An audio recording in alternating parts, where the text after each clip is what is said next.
Hello, everyone. This should be episode 8 or 9. I'm not 100% sure, but it's the next episode. That's all that matters.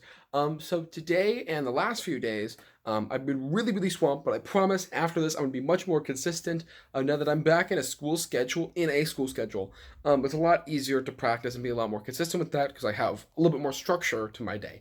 So that's going to be really nice. So I'm going to be practicing a lot more. So today was, not today, last few days, but mostly yesterday and today. I did a lot of stuff, and specifically about a piece called Down in the River to Pray. And you might have heard this piece. It's a very traditional song, and the arrangement that I conducted and I played the solo from is a low brass ensemble rendition, I think with six euphoniums and six tubas. It's beautiful, and you'll hear it once I conduct it, and it's just an amazing piece. So I did the solo, I sang part of the melody, which is the solo, with the lyrics, because I talk about the lyrics later and what those mean. So I talk about a little bit of the history of the melody itself, the history of and like what the lyrics mean, and some variations between the melodies. So there's a lot of history behind this piece, and it's just super amazing. And just the melody's so powerful, and I kind of walk through some of those things as well. And then also I played through a piece that we just got called Takarajima, which is a band arrangement of a like J-pop fusion, not J-pop, but like a jazz fusion group called T Square. It's a really cool song.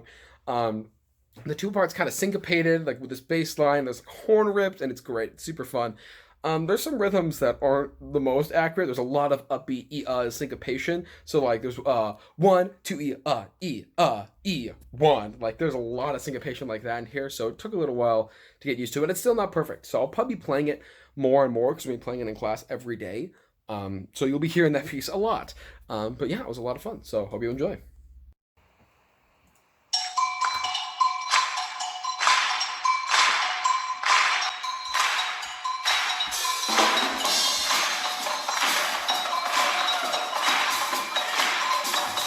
One, two, ready?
Bonus points to anyone who wants to transcribe that solo.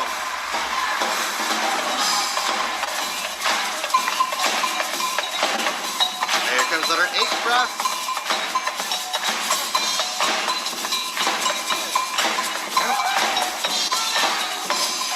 One, two, here we go.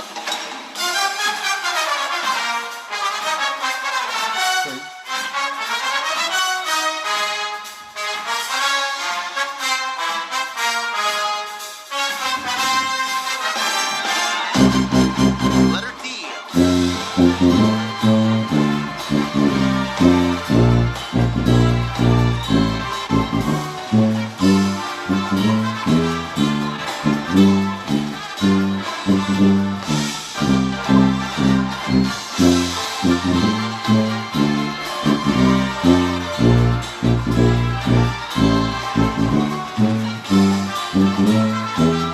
Coda, here we go, Coda.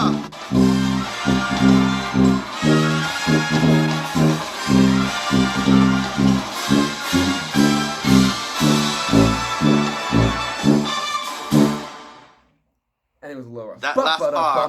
Ba-da-dot-dot. The E. Just the last bar only. Here we go. Just last bar. And one.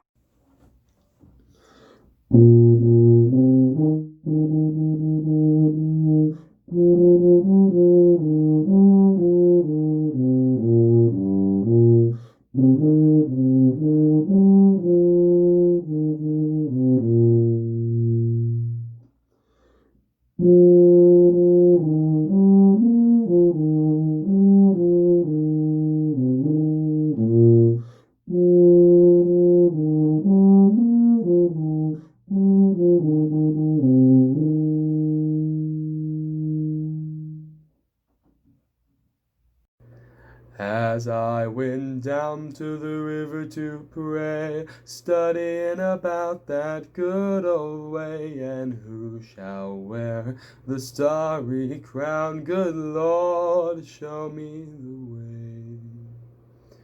Oh, sisters, let's go down, come on down.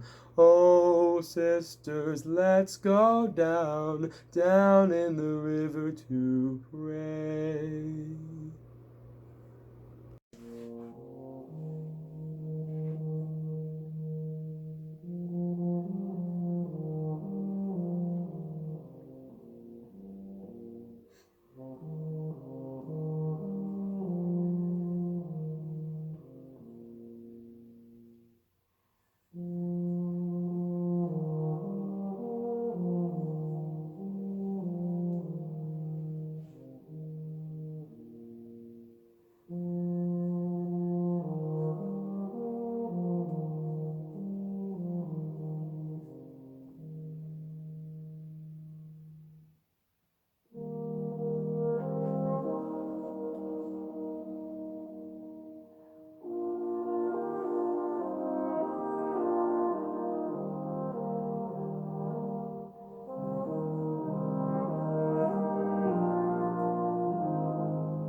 Hello, everyone. So I hope you enjoyed that piece, that arrangement, just everything about that is beautiful. The performance by those tuba and euphonium players is just like ridiculous.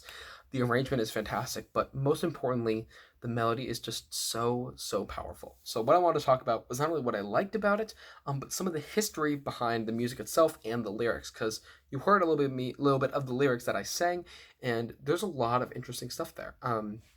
So yeah, I'm just gonna kind of go through some things in the melody. So yeah, I think the most interesting thing is just how powerful traditional music is. Whether it's like traditional hymns from a certain country, there's something about the weight of every single note that makes a difference. So like if I were to play the beginning of the melody, rather than so instead of two B flats, I'm just gonna play one. So it's there's something about that second B flat as a little bit of drive, a little bit of lift, and just it's there's something just better about that. I don't know how to describe it. And I think that's just so interesting that one note can change the melody in such a powerful way. Um, some of the other things, especially when it gets to the that, like, na, that I think is the most powerful part of the melody for me. Na, that is just, oh, it's so good. And it happens a lot. And when there's the canon between the euphonium and the tuba, na, na, na, na, na, na, na, na, na, it's so good. It's so powerful. But also the music itself. So no one actually knows the exact origin of this song, and it was just kind of presumed, and researchers have found that it most likely was just sung by a slave, and it just kind of evolved from there. Um, so there's a lot of different variations of the melody in terms of lyrics and in terms of the melody itself. This version that you just heard is different from some of the others. So there's different names of them.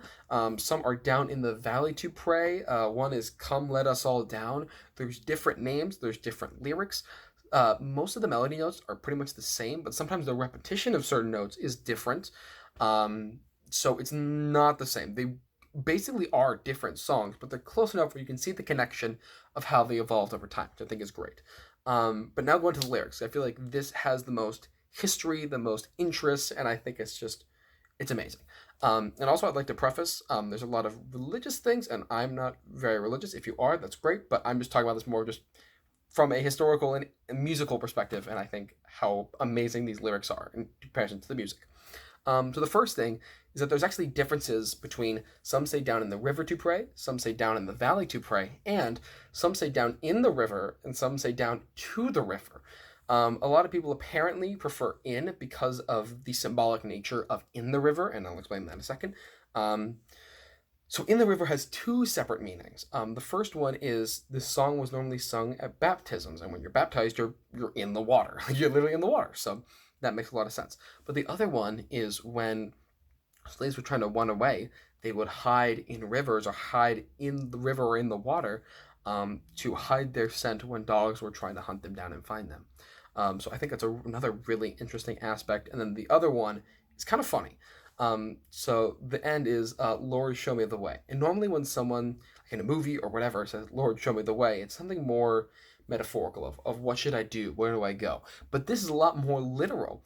This is basically saying, Lord, show me how to escape. Where is the Underground Railroad? How do I get to safety? This is literally how do I find the way? A path, something. I think that's interesting how this song uses it in a much more literal sense when normally it's in a, I almost said philosophical, it's more of a metaphorical sense. One of the last things I love, now it's a tying of the melody and the lyrics, is down in the river to pray. Down in the river to pray. I may be overthinking this a lot, but obviously the first lyric of the measure is down, so the melody descends. Down in the river to pray. And that jump, the on pray, I feel like is so interesting. That hope, that resolution, because sometimes it's down in the river to pray. Sometimes it ends there for repetition, but when it ends and when it resolves, down in the river to pray, the optimism of the prayer, I think that's interesting. And just it's so good. I'm maybe totally overthinking this, but for me, I think that's what it means for me. If you have other interpretations, that's awesome, and that's the best thing about music is that's your interpretation. Um, so yeah, I just love this melody. I love this arrangement of it. And I hope you enjoyed this whole deconstruction, me playing the solo, just all this stuff about this piece. So yeah.